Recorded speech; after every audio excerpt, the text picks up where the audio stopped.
Lost 4 in a row. Detroit's on the road at Texas. The Twins visit the Rockies. The Cardinals are at Arizona. The Dodgers host the Brewers, and the Mariners host the Astros. Houston 5 games ahead of Seattle in the American League West. Save big when you bundle auto and home, renters, or condo with Progressive. That's the SportsGrid Sports Flash. I'm Chuck Sanders.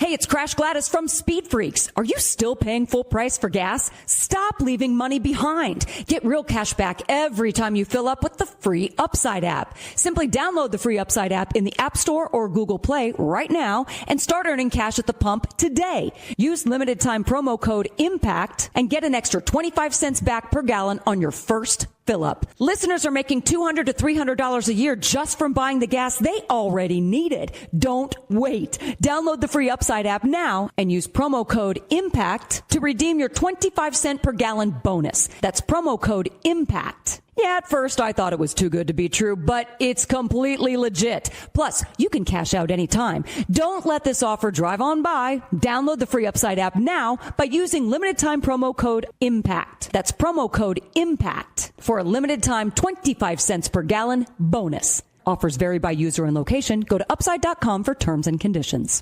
If you want to be an alpha, you've got to get the winning edge. It's kind of a necessary ingredient if you want to lead the pack. So mark your territory with the winning edge. You're in the big leagues. This is the SportsGrid Radio Network. You're listening to Football Full Circle with Joe Lisi and Ben Stevens. Not right here on Football Full Circle. It is FFC, all a part of the SportsGrid Radio Network in Sirius XM Channel 159. He is the mastermind of the pigskin. That is Joe Lisi. I am Ben Stevens. Plenty to get to here in this next hour up until 1 p.m. Eastern Time. Lisi guy, we've got about 12 teams around the National Football League that have already sent their rookies to training camp. As we have shared at this stage, next week, that's July 24th, every team will have the rookies and the veterans reporting to camp. That is, if the players do, in fact, report. If there are any holdouts, we'll bring you that news, of course, next week. And 2 weeks from today, Lacey Guy, it is the first NFL game of the year, albeit a preseason contest, but the Hall of Fame game just 2 weeks from right now, an actual football game to discuss. It is the fourth and final day in Atlanta of SEC Media Days. Plenty of storylines to recap from yesterday and early on this Thursday as well. What else do you want on Football Full Circle? No, nothing. We're starting to dive into win totals and everything else. Let me just say, It seems so far away. You mentioned it. We talked about it yesterday. Yesterday it was 50 days for the NFL, around 38 for college football. But it's basically a month, and that's it. We're in full gear for college football. You mentioned the Hall of Fame game. Let's not forget the Hall of Fame game last year, baby. It railed right through that total, up, and away. Everybody loves betting the under. Sell. Last year, we were flying through that total last year. So, listen, it provides an opportunity for the young players. Now we have storylines in camp. There's certain teams that are definitely intact, like the Philadelphia Eagles, and 2 contenders in both the AFC and NFC, and the Lions and Chargers that are looking to make some noise. We'll see how this all plays out, but at least football season is finally here, and there's nothing better, baby. The Bolts sent those vets to camp yesterday, the first team to have their veteran players report to training camp. The Lions will join them on Saturday as the second team, of course, because the Chargers and the Lions square off in that Hall of Fame game. And then this upcoming Wednesday, a week from yesterday, all 32 clubs around the NFL have their entire teams report to training camp. Nearly 100% of the league, Joe. There's a lot to discuss when it comes to rookies in just a moment. In an interesting wrinkle this year, Joe, when it comes to second round draft picks. We'll talk about that in just a moment.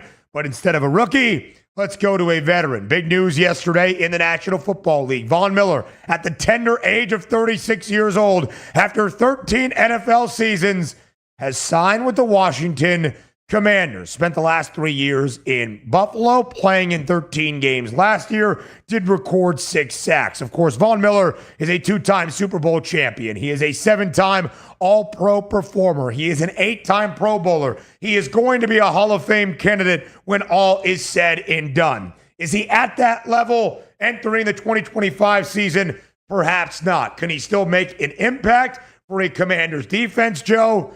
I would say so. Von Miller has signed with Washington, making the oldest team in the NFL just a little bit older.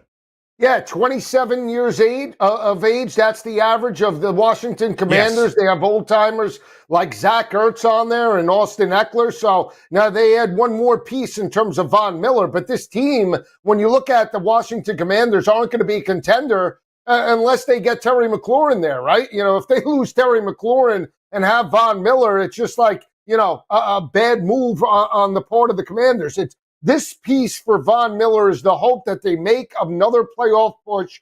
They get to an NFC championship game, and maybe Von Miller could be that cherry on top. But the weak part of Washington was their defense. For much of the regular season, they got gassed, especially in the championship game, by a bigger, more physical group in the Eagles. So we'll see what Washington does. It's a good piece, but it's not a game changer. And now all of a sudden, Washington is a legitimate contender for a Super Bowl.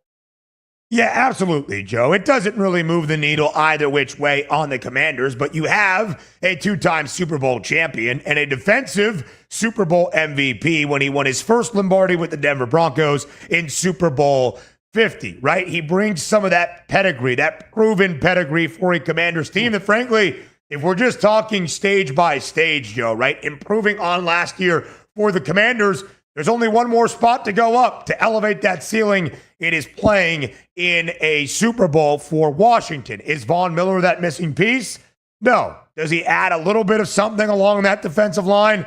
I would say yes. Again, the last time that Von Miller was a Pro Bowler was 2019. The last time he was an All-Pro performer, that was 2018. He is far removed from the peak of his powers, but still 6 sacks in 13 games last year, in 13 years in the NFL, still getting it done. And Joe, to your point, 27 years old, 249 days. In fact, let me check that. 27 years, 247 days on average is the age of Washington's roster. It is the oldest team in the National Football League. Von Miller only makes them a little bit older, but significant contributors that are 30 plus. Bobby Wagner still 35. Zach Ertz 34. Laramie Tunsil, another offseason acquisition, is 30. Austin Eckler 30 years old as well. It is funny, Joe, that the NFL's oldest team is also the one that just had a rookie quarterback set record after record and be the main difference why this Washington side reached an NFC championship game. When we think optimistically about the Commanders, and that's the same case entering 2025, it's almost because of all the new era happening in Washington. First-year head coach last year in Dan Quinn, new OC Cliff Kingsbury, the rookie quarterback in Jaden Daniels, heck, the new ownership group. But really, it's a lot of vets that have been around the NFL for a very long time. Yeah, and that's what Dan Quinn wants, right? He's a veteran coach, and he understands the veterans that can potentially make his team much better. But you mentioned the key aspect. The key aspect is that they had a Heisman Trophy winner in Jaden Daniels that lived up to the hype. He's going to be there, obviously, the quarterback of the future for the next 5 to potentially 10 seasons. And now he has the ability to elevate this team with older players, right, to mentor him. The other aspect as well is when you talk about the age, 27 years and 247 days, you would think that Dan Quinn and the organization as a whole would be more apt to be more aggressive with the Terry McLaurin contract, right? He's a younger player. He's the pure number one. We're an older team, but let's make sure we have Daniels and obviously McLaurin there for years to come. That is the one head scratcher. It might get done in the future, but why push it off when you have a player that's bought into the organization and can help your team challenge the likes of the Philadelphia Eagles? Get Terry McLaurin signed so that this team potentially can elevate to a championship caliber team over the next 2 or 3 seasons. You know what's funny, though, Joe, about Terry McLaurin? He's 29 years old. And so he's not exactly a spring chicken, at least by NFL standards. He's only been in the NFL 6 years. He is asking for his third contract extension, or his third contract, I should say, his second extension after his rookie deal. But he's 29 years old at this moment. So it is a little bit interesting when you think of a receiver, of a skill position player approaching the age of 30. I'm not saying that being nearly 30 and at 29 right now, entering 2025, is any hindrance for Terry McLaurin or the reason why he should not get a contract extension. But I do think, Joe, it's part of the reason Washington is probably trying to figure out, like, hey, we're not just going to paste $30 million on your name. There's only one of those 9 wide receivers in the NFL that makes $30 million. That is 30 plus years old, and it's Tyreek Hill. Yeah, but think about his progression, right? I mean, 13 touchdowns with above average competent quarterback play. He's peaking. It's not like he's tailing off, right? All right, so maybe you catch him if you sign him to an extension for 4 years and he's 33 years old. Okay, but at least if he peaks 2 or 3, that can help elevate. You want to capture as much productivity out of Terry McLaurin and Jaden Daniels as you can to elevate that team to a Super Bowl championship. He gives you the best opportunity. No doubt about it. We'll continue to talk some news around the NFL, like some second-round rookie contracts. Shouldn't be the biggest deal, but is it? Next.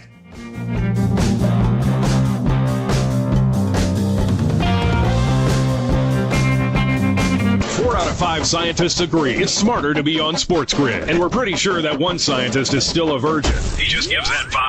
This is the SportsGrid Radio Network. With your news flash, I'm Trey Westerberg. This update brought to you by Sky Rizzi. U.S. wholesale inflation cooled last month despite worries that President Trump's tariffs would push prices higher for goods before they reach consumers. The Labor Department reported Wednesday that its producer price index was unchanged last month from May after rising 0.3% the previous month. June wholesale prices rose 2.3% from a year earlier, the smallest year-over-year gain since September. Both measures came in below what economists had expected. The trial for the Florida State University student accused of killing 2 people and wounding 6 others in a mass shooting on campus in April is set to go to trial this November. At a case management conference in a Tallahassee courtroom Wednesday, Second Judicial Circuit Judge Lance Neff said jury selection in the case of 20-year-old Phoenix Eichner to begin November 3rd. Eichner's attorney said he needs more time to delve into the case, which involves extensive video surveillance footage and witness testimony. I'm Trey Westerberg with your news flash.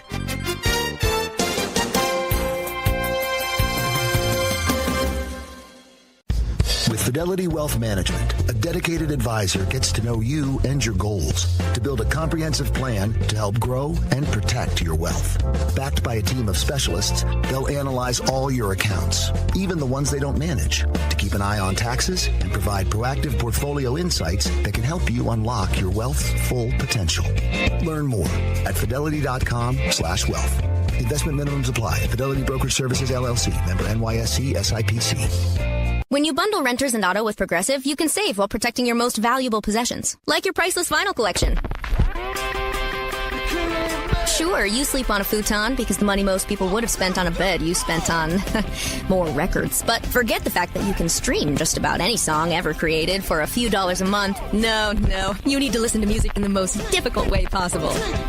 So go ahead and get Progressive so you can save while protecting the things that matter to you. Progressive Casualty Insurance Company and affiliates and other insurers. Not available in all states or situations.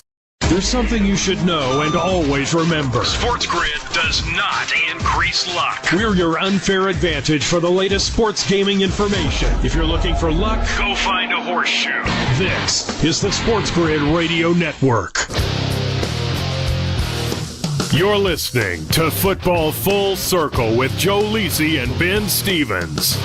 Live right here on Football Full Circle, it is FFC. Lisi Guy, yesterday we spent some time on the show talking about the rookie contract situation, once again, of Shamar Stewart, with the update that he is still in College Station, working out at the A&M facilities. And after Jahdae Barron signed with the Broncos, the 20th overall pick late on Tuesday night, Stewart, as of yesterday, and still the case as of right now, the only first-round pick of all 32 that has not signed his rookie deal yet. Again, that continues to be the situation we've spoken about at length here, and we will continue to do so as the Bengals get ready to send their rookies to training camp on Saturday. Will Shamar Stewart be there? Lisi Guy, 10 of 32 teams around the NFL have already sent their rookies to training camp as of this Thursday. A few more tomorrow, the Ravens being that 10th team as of a couple of days ago, and plenty of others this week. One of the stories, Joe, that we haven't really talked about much, because it really hasn't been all that big of a deal in years past, only 3 of the 32 second-round picks have signed their rookie contract. You might be thinking, why? The rookie wage value with things are where they are slotted. Why would the second rounders be holding out from signing the bottom line? Well, Lisi, one of the reasons is because it's a new era in college football. So all of these stars in the college ranks have earned money and don't necessarily just need to go right to the NFL to be like, I'll do anything you ask because I have no money in the bank account. I've been a broke college kid despite a scholarship for the last 3-4 years. Big news yesterday, though, as the 43rd overall pick, Alfred Collins, defensive lineman out of Texas, signed his rookie contract with the 49ers. $10.3 million, the second-round rookie deal, basically everything outside of round number 1, is a 4-year rookie contract, $10.3 million. But, Joe, unlike first-round picks, in which their money is fully guaranteed, often the second-rounders have not had any guaranteed money or very little of their overall salary in that first rookie contract guaranteed. We did see earlier in the offseason, Jaden Higgins, early second-round pick for the Texans, signed a fully guaranteed second-round deal. That was record-setting and notable. Alfred Collins yesterday, $9 million of the $10.3 million, Joe, over that 4 years, fully guaranteed. About 88% of Collins' contract is now fully guaranteed money. That is big, big news for the second rounders still awaiting to ink their own deal. Yeah, and again, it's just going to trickle down, though, unfortunately, all the way down to the 7th rounders eventually, right?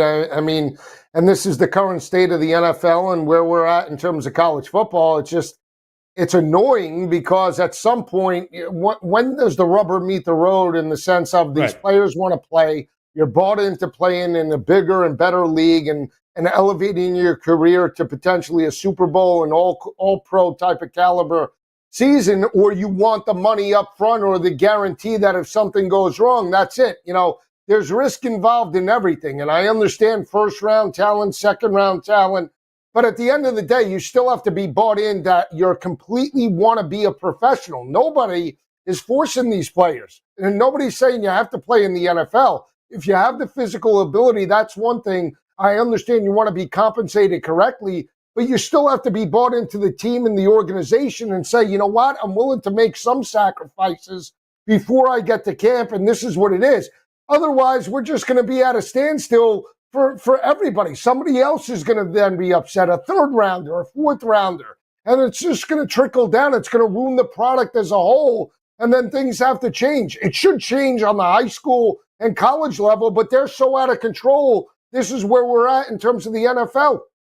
We have never seen more player agency, right? Player free will than what we have right now. And it has started early for a lot of these guys, where the business side of college sports, they have had a taste of contract negotiations and understanding their fair market value from a monetary perspective. Whether you agree or disagree, that is why we are in this position we find ourselves right now. The only other 2 second rounders, Joe, that have signed were the first 2 picks of the second round. Carson Schwessinger, the linebacker out of UCLA, drafted 33rd by the Browns. And as we mentioned, Jaden Higgins in the fully guaranteed deal. He was the second pick of round 2, the wide receiver out of Iowa State. Alfred Collins, now expected to, in signing his deal, Joe, kind of set the table for a lot of what these second rounders can find here the remainder of the way. I do think what you are saying is fair. When does the rubber meet the road, right? When does the leverage of one side give way to the other? Players have never had as much leverage as they do right now. We think of it in the Wild West of NIL and transfer portal. Well, it's starting to have those effects on how they negotiate the rookie wage in the National Football League as well. And if it's second rounders this year, is it fourth rounders next year, right? But then you kind of get to the idea of these teams understanding that every draft pick is a valuable commodity and asset to a certain amount. But as you go deeper down the draft, you're fighting to make the 53-man roster. When you're a first, second, and maybe even third-round pick, you are expected to be a contributing member of that team for hopefully the entirety of that rookie contract, Joe, but years to come. I think as you get later into day 3, if you're playing your hand and you're showing your cards like, I'm not doing this unless I get X, Y, and Z asked, teams are going to be like, good luck, buddy, finding a spot in the NFL. Yeah, and again, does it change the draft as a whole? Does it change NIL? We talked about NIL and formulating college football, and it does create a monster. It does create, kids are making so much more. We talked about Quinn Ewers making, $8 million during his college career, and what his rookie deal is as a 7th rounder. So, yeah, it does create a different aspect. When players are and have more leverage, and I get that, but at some point, you have to say, my dream is to play in the NFL, and I'm willing to sacrifice a little to get that or have that opportunity. But that's not what we're seeing. It's all or nothing right now, and that is the problem that we're creating, not just this year, but for the next 2 or 3 seasons, because unless they get a hold of it, it's just going to run out of control. And we'll see the after effects of Alfred Collins signing this deal and the ripple effects it has on the rest of those second-round picks as rookies are starting to report to training camp, and more coming this weekend. More FFC coming up next, too.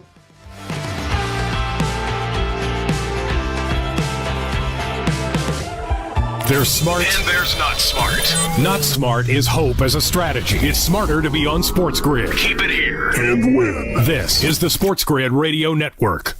The SportsGrid Radio Network presents This Date in Sports History. 1990, Deion Sanders hits an inside-the-park home run for the Yankees. Deion Sanders blazing around second. The throw to the plate gets on by. Sanders flies over, and now he is safe at home. Sanders is considered one of the greatest cornerbacks of all time in the NFL, but was an impactful baseball player during his 9 seasons on the diamond. For SportsGrid Radio, I'm Mike DeMurgis. The Technology Minute with George Capalbo. Until now, the only way to deal with pesky mosquitoes, the old-fashioned way. Now, if you dare, buy into a new Hong Kong-based Indiegogo project called Photon Matrix. A paperback-sized AI device uses LiDAR to invisibly scan for mosquitoes up to 20 feet away. And then high-powered lasers can vaporize up to 30 mosquitoes per second. One unfortunate problem, onboard sensors detecting humans in the kill zone means it won't fire. Otherwise, follow me at G Capalbo on X and stay tuned to The Technology Minute for more cool stuff like this. Carver and Lisi. Joe, put the golf on. Why don't you get a little prime for the golf? Put the golf on for a little bit. Let's go. Patty Harrington's teeing off at 1:30 a.m. East. Come on, let's go. I'm watching Rush Hour 2. They got Jackie Chan and Chris Tucker battling right now. Great movie. Pow! Pow! Pow! Pow! Pow! It's Carver and Lisi with Mike Carver and Joe Lisi. Weekdays 8 p.m. Eastern, 5 Pacific on the SportsGrid Radio Network. There comes a point when the chips are down. To coin a phrase. When the only thing you can do is stop and wait. Do you want to face that moment prepared? Or rely on luck? Get the winning edge. This is the SportsGrid Radio Network. You're listening to Football Full Circle with Joe Lisi and Ben Stevens. 10 of 32 teams around the NFL have already sent their rookies to training camp, with plenty more coming this weekend. And again, 5 days from right now, Tuesday, July 23rd, all 32 teams scheduled to report to training camp in full. In the next few days, then it becomes even more apparent, Joe, of who will be there, who is happy, and who might be holding out. Some contract disputes that we know at this moment. Most notably, a few edge rushers in the AFC North. TJ Watt with the Pittsburgh Steelers, Trey Hendrickson, and the first-round rookie, the only one that remains unsigned, Shamar Stewart in Cincinnati. And a couple of wide receivers who at this current juncture, not exactly happy. Terry McLaurin with the Commanders, and Lisi's best friend, Juwan Jennings, with the San Francisco 49ers, wanting a new deal despite signing a contract extension last offseason. But with all the injuries to the Niners in 2024, Jennings was that consistent target for Brock Purdy. Reports, though, do say, Joe, for Juwan Jennings, that even if he doesn't get his money, he is going to be there at training camp. Will he be overly happy? We're not entirely sure. Terry McLaurin hasn't even really thought about, at least as he told reporters on Tuesday afternoon, what this means for his future outside the nation's capital. Would he hold out? Would he demand a trade? Would he think about his future beyond the Commanders? Which kind of gives us the idea, Joe, that even though it seems dire, he is going to be there come training camp next week for the Commanders. Very different story in my estimation for the Steelers and TJ Watt. I think that will get done. And of course, what seems to be the most bad blood is in Cincinnati, right? With the least amount of good faith conversation that is happening right now. Trey Hendrickson in the Bengals, Shamar Stewart in the Bengals. Joe, I would not be surprised to see either of those guys not be there on the opening day of Bengals training camp next week. Yeah, they could be 0 for 2, and then where's the Bengals going to be? They're a cheap organization. It took them years to sign Higgins and Jamar Chase, and Joe Burrow and that offense are the best part of that team entering the season. But we talk about how bad their defense was. They need immediate help. Yes, they could try and outscore teams, but if they're realistically going to challenge the likes of Baltimore, Kansas City, and Buffalo, they need that defensive help, right? And you would think Hendrickson, that led the league in sacks last year, would be your first guy that you want to at least take care of right now and then worry about Stewart that hasn't performed on the NFL level, right? But again, they're dragging their feet. I don't know what they're waiting on. Again, either you believe Hendrickson's a part of the team, or you ship him and you get value and you see what you could do and then sign Stewart immediately. But the longer you wait and the longer you let this linger, it affects everything. It affects the locker room. It affects the mindset. You have a new defensive coordinator. What are we doing here? Get the talent in and get them learning new scheme. Otherwise, this team's going nowhere. Again, I still think they're a legitimate contender, barring any major injury offensively. But you still have to challenge some of the best quarterbacks in the league, Mahomes, Allen, and Lamar, and you need edge rushers. Yeah, you do, Joe. And you need Trey Hendrickson and you need Shamar Stewart. The Bengals rookies report, or at least slated to report on Saturday. The veterans slated to report on Tuesday for Cincinnati. The Steelers, meanwhile, I think TJ Watt will get his deal. I think it's just a little bit of posturing here at this moment. Everybody for Pittsburgh shows up on Wednesday to Latrobe, of course, the Steelers' training camp home of St. Vincent College. That includes Aaron Rodgers. Will it include TJ Watt? I do believe. Yeah, the Steelers are intriguing in the sense they're an old team, right? We talk about how old Washington is. They have 5 guys on the defensive side of the ball that are over 30 years old with Ramsey, Watt, and all the rest, right?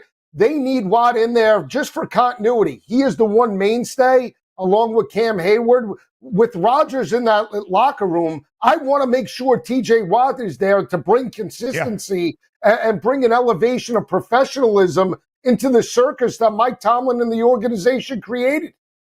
Yeah, absolutely, Joe. And TJ Watt, of course, has been a cornerstone of this franchise with shaky quarterback play the last few years after the Big Ben era. I think when you think of the black and gold of the Steelers right here, right now, before Aaron Rodgers signed, TJ Watt is that face of the franchise. He is also the productive member of a defense that has been top 10 in scoring each of the last 3 years, that has led the Steelers to the playoffs 4 times in the past 5 seasons.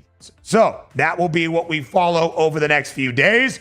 We could see some contract extensions later on this Thursday, maybe by the time we talk to you tomorrow on a Football Friday on FFC. But we're not done just yet. A lot to get to from SEC Media Days in Atlanta. Next.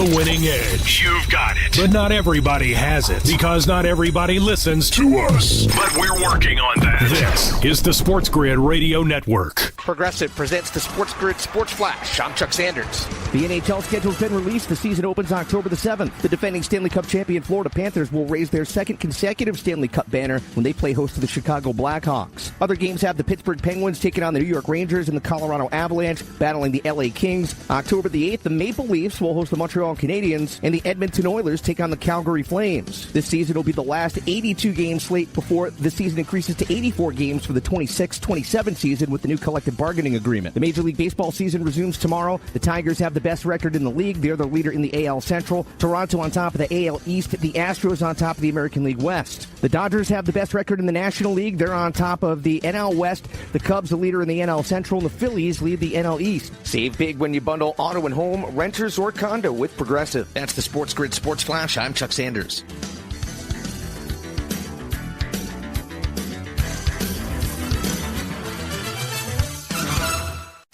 This summer with Kohl's, you can rack up the compliments. Like, where'd you get that dress? Tell me all your makeup secrets. Or, ooh, my husband needs that polo in every color. Because Kohl's has what you need. Cute dresses, Sephora essentials, stylish polos, comfy kids clothes, and more. Plus, take 20% off some of your faves. Yep, cue the compliments with Kohl's. Select styles, some exclusions apply. Offer ends July 20th. Coupons and Kohl's Cash do not apply to Sephora. See store or Kohls.com for details. All right, Takis fans. Wendy's knows you love your Takis Fuego chips. So we thought, why not make a Takis Fuego meal with a Takis Fuego chicken sandwich with spicy chicken topped with crushed Takis Fuego chips and creamy corn spread. Plus, it comes with Fuego fries inspired by Takis and a bag of Takis Fuego chips. If we had any more heat, we might start an actual... I told him this would happen. For an intense new take on Takis chips, gotta be Wendy's. Limited time only. Participating U.S. Wendy's includes 1 ounce Takis Fuego chips while supplies last. Takis and Fuego trademarks are used under license. You're listening to Sports Grid. Spreading the winning edge far and wide. Terrestrial, internet, TV, satellite, and don't forget our mobile app. Face it. The winning edge is everywhere. Somewhere there's a squirrel frustrated he can't get a phone. This is the Sports Grid Radio Network. You're listening to Football Full Circle with Joe Lisi and Ben Stevens. Lisa, guys, some big news that just came down in the NFL in the last 20 to 25 minutes, and then I promise we will get to SEC Media Days. ESPN sources telling Adam Schefter, a Dallas County judge just sentenced Chiefs wide receiver Rashee Rice to 5 years probation and 30 days of jail time that can be served during those 5 years, stemming for his role in a multi-car crash in Dallas during the 2024 offseason just over a year ago. Now that the judge has ruled, says Schefter, the NFL can expedite its disciplinary process, and Rice is likely to receive a multi-game suspension. So, the actual judicial court has ruled 5 years probation and 30 days of jail time that can be served at any time in those 5 years, I do believe. And because that has been wrapped up in the courts, as Roger Goodell in the league office and its disciplinary arm often wait to do,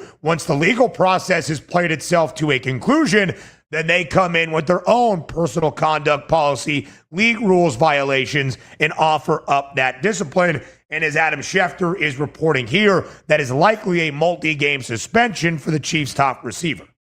Yeah, and it definitely affects their offense. I think when we looked at the offseason odds about 2 or 3 weeks ago in the aspect of wide receivers to lead the league in receiving, they had Rashee Rice, believe it or not, listed on DraftKings at like 45-1, which was pretty intriguing when you think that they didn't even have Xavier Worthy. Xavier Worthy was in the area of about 80-82-1, and I'm sure now that'll flip from the odds perspective. But big picture, I mean, can Rashee Rice elevate to the player that he was before the ACL, and can he be ready for a playoff run? Assuming that he's, let's say, gone 8 to 10, I'll give him 8 to 10 games. You know, that's the back end of the regular season, 7 games leading into the playoffs. If Kansas City is going to challenge for another AFC championship, they need him in the lineup. They have Marquise Brown, Xavier Worthy, in my opinion, now elevates to the pure number one. But you want to have all 3 of those guys out there to challenge defenses over the top.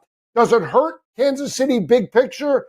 I don't believe so, but you need to get him in the lineup at some point, at least at the end of the regular season, elevating into the playoffs. No doubt, Joe. Multi-game suspension is vague, probably almost intentionally. Multi-game could be 2, could be 4, could be 7, could be 10. It could be anything, right? I would probably say, based on what we know from the NFL disciplinary process, this is somewhere in the 2 to 4 range. When exactly is that decided? When will the NFL hand down its punishment? Will it be before training camp for the Chiefs? Will it be right before the season opener when they make that ultimate determination? That remains to be seen. But Rashee Rice, who only played 4 games last year in his second season before that knee injury sidelined him after a very promising rookie season and a very promising postseason that helped KC win a second straight Super Bowl. Of course, Joe, they have high hopes. And now that the legal troubles have at least been ironed out, and we know what is at stake there, the NFL suspension can also be handed down. The Chiefs, Joe, it's still fascinating, right? It's an offense last year that was sputtering, at least based on its own standards. It was really a defense that led the charge under Steve Spagnuolo to get the Chiefs back to where they were. 11 of their 15 regular season wins decided by 7 points or fewer. And still, who was that top target? Who was the leading receiver for the Chiefs? The veteran tight end, Travis Kelce, the only guy targeted at least 100 times last year with a $133. The only guy with more than 650 receiving yards. He had 823. Not a 1,000-yard receiver, though, in this KC roster last year.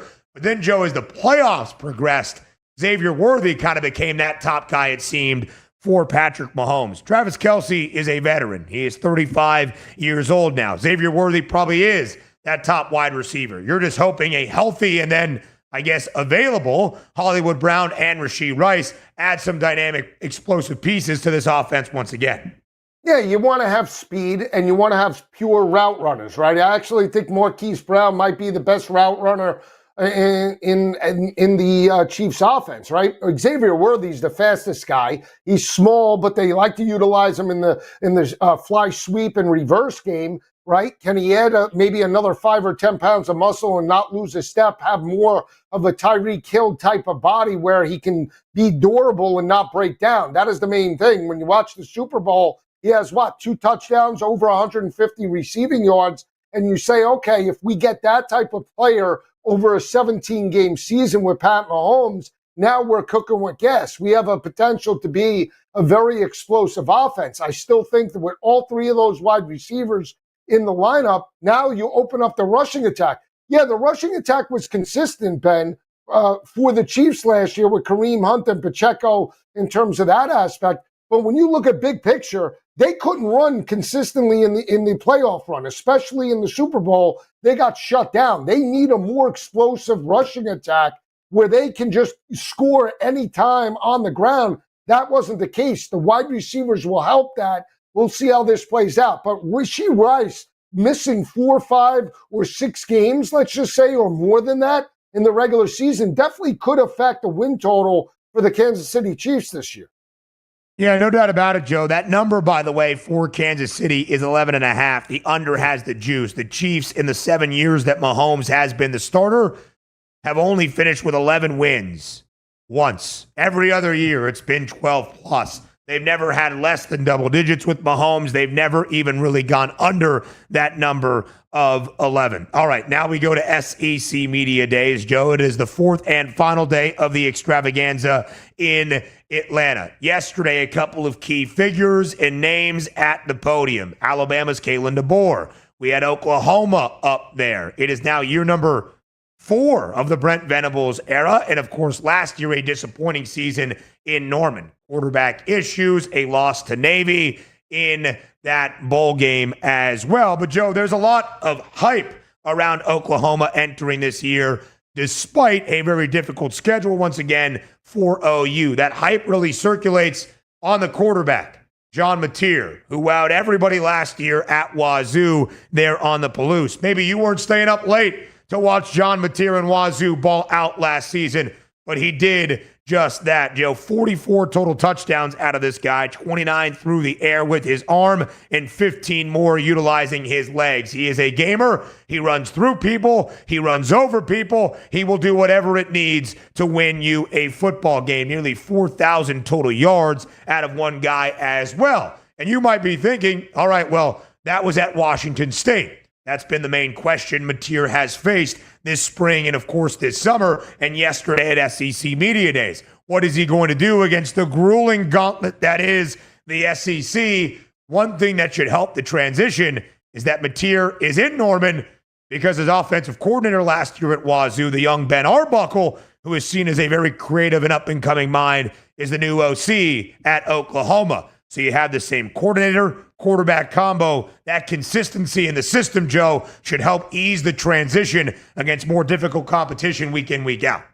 Absolutely. And think about this last year. Michael Hawkins that started the bowl game and Jackson Arnold, the two quarterbacks that played throughout the 2024 campaign, were inexperienced and they weren't consistent and they certainly weren't complete. Hawkins was a better runner than he was passer. Arnold was a better passer than he was a runner. Now you couple that with John Mateer, a dual threat quarterback that could beat you with his legs and his arm. He's a veteran. He understands how to read coverage. He's with his former offensive coordinator. And now you couple that aspect with a legitimate defense that basically got back to the days of Brett Venables in the early part of his time in Oklahoma. And obviously during his days in Clemson, they're going to be there. Yeah, and Joe, it's one of the great things about this OU team. If you look at the stats just on paper last year, the defense seems okay. But when you really dive in because of all the defense had to do, them Sooners are balling out for Brent Venables once again. We'll talk about OU's outlook next.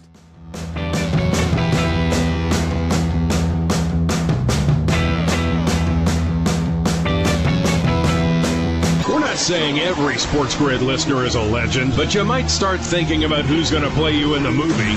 Just saying. This is the SportsGrid Radio Network. With your news flash, I'm Trey Westerberg. This update brought to you by Sky Rizzi. U.S. wholesale inflation cooled last month despite worries that President Trump's tariffs would push prices higher for goods before they reach consumers. The Labor Department reported Wednesday that its producer price index was unchanged last month from May after rising 0.3% the previous month. June wholesale prices rose 2.3% from a year earlier, the smallest year-over-year gain since September. Both measures came in below what economists had expected. The trial for the Florida State University student accused of killing 2 people and wounding 6 others in a mass shooting on campus in April is set to go to trial this November. At a case management conference in a Tallahassee courtroom Wednesday, Second Judicial Circuit Judge Lance Neff said jury selection in the case of 20-year-old Phoenix Eichner to begin November 3rd. Eichner's attorney said he needs more time to delve into the case, which involves extensive video surveillance footage and witness testimony. I'm Trey Westerberg with your news flash.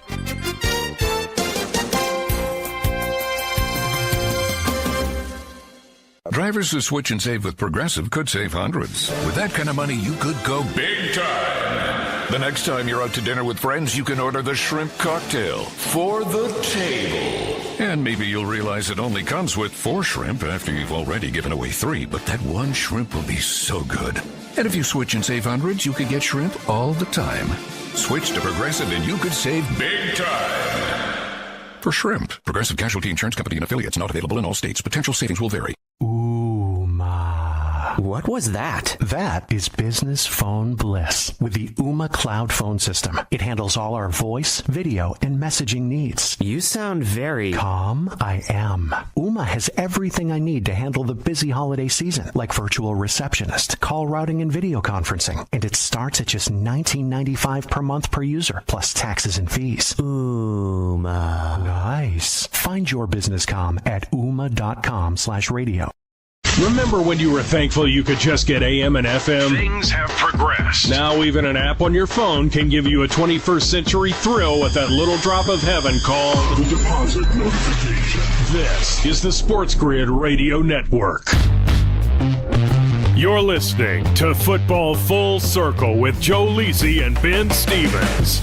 Live right here on FFC, it is Football Full Circle. Joe, our 4th and final day at SEC Media Days. Yesterday, some of the highlights, Alabama and Kalen DeBoer entering year number 2. It is year number 4 in Norman for Brent Venables. But there is some optimism around this OU team that last year finished with only 6 wins. They did pull off the upset against Alabama, but got beat by Navy in a bowl game at the end of the season. And the main issues for OU offensively, leading to the hire of Ben Arbuckle, the 29-year-old OC who spent the past few seasons at Washington State. He brought over his quarterback in John Mateer, a big game gamer with 44 total touchdowns. They also brought in Jaden Ott, the very talented running back out of Cal as well. They attacked the defensive portal as well and brought back a couple of big guys for them up front as well. And Lisa, guy, it was a defense that if you look at the numbers, 21.5 points per game, more than 320 yards per game. These are not numbers that wow you. They're not top 25 in the country, 6th best in terms of yards, 9th out of 16 in the SEC in terms of scoring defense. But when you look at how often Oklahoma was on the field and the amount of snaps the defense had to play last year, you kind of go deeper into those numbers. One of 19 teams in the country, Joe, to allow fewer than 5 yards per play. We know that Brent Venables' defenses have often been good. It seems as though Oklahoma is. It's a question of the offense. It's a question of John Mateer elevating his game now in the SEC. It's also a question, Joe, of that Sooners schedule. It is the 3rd most difficult in the country. Is it really, though? Let's look at it as a whole. They get a significant upgrade at the quarterback position. We talk about how good they were in terms of run support last year. Only, about 112 rushing yards per game. Solid in third down defense. Opportunistic. You can go to a couple of games in particular. Alabama, they shut down one of the most lethal quarterbacks and dual threats in Jalen Milroe. Hold that team to 3 points. They single-handedly pulled the game out against Auburn on the Plains. And now I look at the schedule. Illinois State, the game against Michigan with Bryce Underwood, but it's in your house. Temple, Auburn that they beat on the road last year, Kent State, and then the Red River rivalry. You could make the argument that they potentially could be 5-0 before they face off against Texas in the rivalry game. And I'm not giving them the Michigan game. I'm just saying you have a freshman quarterback that comes in against a veteran defensive coordinator. And when you look at the quarterback position, you give the edge to Mateer based off experience. And the game is in your house. They could be 6-0 if they knock off Texas. Let's not forget as well, Joe, Sharon Moore suspended for that game, the head coach for Michigan. He is going to miss that game. And when you look at the early odds, OU a 2.5-point home favorite right now. So you're not giving them the game. It's going to be tightly contested. I would agree. But I'm just backing up your point. They're favored to win it, and there's a really good chance to start 5-0. Yeah, if they're 5-0, then we talked about outside shot at the college football playoff. We talk about South Carolina. The odds are right there with Oklahoma, I believe 55 or 60 to 1, right, to win the SEC or be a national champion. It's worth the ticket if you buy into the team and the defensive perspective. I bought in the fact that Venables is calling the defensive scheme now. I've watched them against Alabama. I watched them against Jackson Dart. They single-handedly shut down more explosive offenses. If the offense can and turn the corner with Mateer, there's no doubt they could potentially be a 9-win football team. 9-3 with a victory over potentially Texas or Michigan should get you a college football playoff berth, no? Again, it's a difficult schedule, right? You have a Power 4 non-conference game against a Michigan team that is expected to win 9 games. Largely, if you ask me, because of how easy the Wolverines' own conference slate is. Of course, Joe, you are always going to be playing the Red River rivalry against Texas. There's a great chance that's the game of the week, Saturday, October 11th, because we could have 2 teams at perfect records meeting up against one another, a top 15, a top 20 tilt by the time we get to the second Saturday in October. Here's where things get very difficult, though, is you have the Texas game on the road at South Carolina, home game against Ole Miss, on the road back-to-back weeks at Tennessee, although a bye in between before you visit Alabama. You host Missouri and LSU to end out the year. It is why that schedule is so difficult. But again, you're always going to play a hard schedule in the SEC. You have to beat up on these teams. You have to win games even if it's 21-17 as a slight underdog or as a slight favorite. I bet the over 6.5 wins for OU a couple of weeks ago. The juice was still pretty chalky, minus 154. It is now minus 184 to the over of 6.5. I believe in John Mateer. I love what he said yesterday, Joe, because that's been the main question. Great, buddy. You did it in Pullman at Wazoo. Can you do it in Norman at Oklahoma against the SEC? And he basically said, listen, I'm not going to sit here and tell you guys don't know what you're talking about. I'm not going to sit here and tell you it is not a challenge, because it is. It is always going to be a challenge. But that's what we get to do. We accept the challenge. You hear that out of the gamer that Mateer is, man. I'll buy in. I think OU wins at least 7 games this year, Lisi Guy. I'll lay the juice even in doing so. Yeah, I'm with you. And again, let's say they lose Texas. They're 5-1 after 6 games. Yeah. They have the quarterback advantage over Austin Simmons at home. You can't, you gotta, if you're questioning John Mateer, you have to question Joey Aguilar from App State to Tennessee. Can he get it done? And then Bo Prabula and Missouri. There's no guarantee that Missouri is the better team on paper. They have to go to Norman. So if we give them 2 out of those 3 wins, now you're talking 7. And now we have LSU and South Carolina to boot. They split those. You're talking 8 wins. You know, there is the potential. I keep saying it. Outside shot at the college football playoff. Is it easy? No. But the way we just broke it down with Mateer living up to expectations, it's worth the lottery ticket. Yeah, and Joe, if they do find their way into CFP conversation come the end of November, it is going to be earned. That is one thing you cannot doubt right now about OU based on how this schedule lines up in 2025. You mentioned Missouri and Bo Prabula. Well, Eli Drinkwitz, the head coach at Mizzou, had a lot to say today on the finale day in Atlanta at SEC Media Days. We'll break it all down. Up next, here on FFC.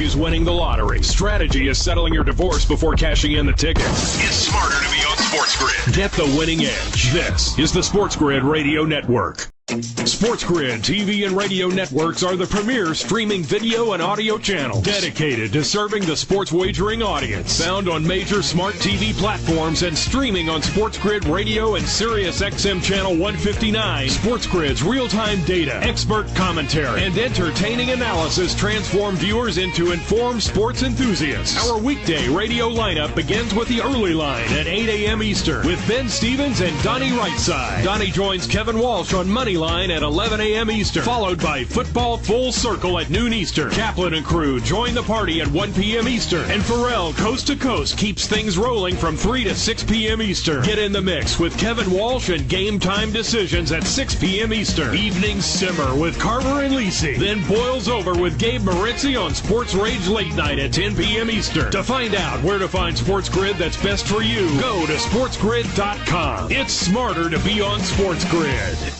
Imagine combining the exciting investment opportunity of cryptocurrencies with the power of artificial intelligence to maximize your IRA, 401k, or other investment funds. Listen, if you're looking for ways to accelerate your retirement growth, Block Trust IRA has market-leading strategies and solutions for all levels of investors, from $1,000 to millions. And they partner with Bitcoin Magazine's #1 crypto trading fund in the world to maximize your returns. Plus, their team of IRA specialists is here to help you roll over your IRA or qualified retirement account to the new world of cryptocurrency investments.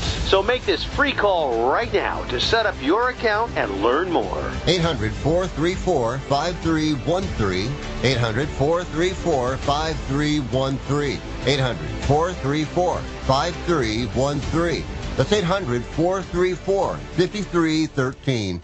It's stark but true. You can either listen to SportsGrid for strategies, odds, and more, or you can pay your bills by digging in your couch cushions for change. Just be sure to wear gloves. Get the winning edge. This is the SportsGrid Radio Network. You're listening to Football Full Circle with Joe Lisi and Ben Stevens.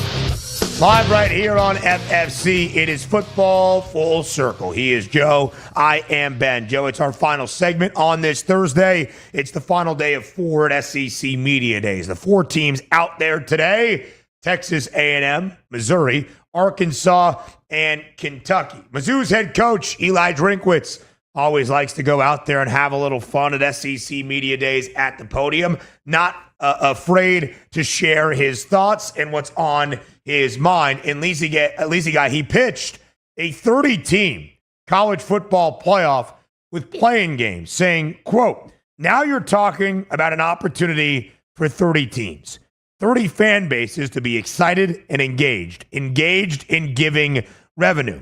You've got 30 teams with players who have access to compete for a championship. So for me, I think that makes a lot more sense. Of course, we have a 12-team college football playoff entering its second year. We think we will have 16 teams at some point in the near future. Eli Drinkwitz is just saying more and more and more. Give me 30 teams in the college football playoff. What say you, Lisi Guy? I think he's absolutely delusional. And all these coaches talk their position because that would obviously have Missouri in the top 30, right? You know, they were one of the better teams in the SEC last year, played above their heads, Brady Cook and Theo Weiss and Luther Burden. Yeah. But when the chips fell in the middle of the table against Alabama and against the big boys, they got smacked around. So it comes back down to elevate your program to a certain level. You're playing in the best conference or one of the best conferences in college football. Step up or don't open your mouth. Because, again, we're trying to kill the game. 30 fan bases. On a year-to-year basis, there's realistically only about 15 teams that can honestly say they could compete for a national championship. And we've expanded the playoff to allow the group of 5, and now we want to flood it with more Power 4 and the big boys in the SEC and the Big Ten. That's not the way this was thought of. It was expansion was supposed to help the little teams. Yeah. And again, we saw 2 teams in SMU and Boise State step up, and they weren't up to par. And now we want to dilute the regular season yet again for the sake of Drinkwitz collecting a bonus check to make the college football playoff. It's a complete joke. And Lisi Guy, that was, I think, a lot of people and their takeaway of what this conversation was, right? Well, Eli Drinkwitz, if there's 30 teams, that's the only way Missouri is getting to the CFP. I'm not so sure that's what Drinkwitz was referencing, but there's a lot of individual want and desire about what the CFP means for schools, for leagues, for athletic departments, especially in the rev share era based on revenue, more so than it is at times crowning a national champion or earning the spot on the football field of being in the college football playoff. We just know that to be true. Drink has been there for 5 years in Columbia. The last 2, Joe, have been resounding successes. 11-win season and a Cotton Bowl victory in 2023, 10-win season and a Music City Bowl victory over Iowa in 2024. Last year, they entered with some optimism. Brady Cook, Theo Weiss, Luther Burden, as you just mentioned. Brady Cook was banged up. They didn't really have a great season, at least based on some of those early expectations, but turned it around. Lisa Guy, we talked about strength of schedule for OU. For Mizzou, it's the easiest schedule within the SEC.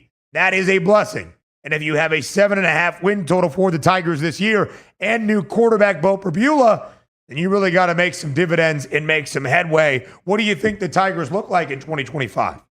Well, again, I think they're a 7-win football team. I did this last night with Carver on the radio. I know on paper it says that it's the easiest schedule, but there's no guarantee they're going to beat Kansas, South Carolina, Auburn, Alabama, A&M, Oklahoma, and Arkansas. I think it's a very difficult schedule when you couple that with Bo Pribula and knowing that Burden and Theo Weiss are gone. What does that mean for this team as a whole? And I just want to say this. I would sell them. I think it's plus money to the under 7.5.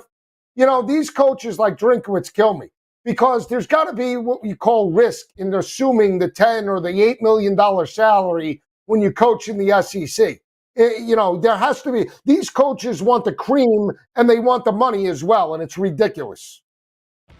In terms of what? Their conference schedule or the college football playoff? No, they just want to be guaranteed an automatic spot in the playoffs because they play in the SEC. You're getting $8 million early. We'll talk about that a little bit more tomorrow because we seem to have two sides on opposite ends. He's Joe Lisi. I'm Ben Stevens. We're always symbiotic. FFC returns tomorrow, noon Eastern Time, Sports Grid Radio.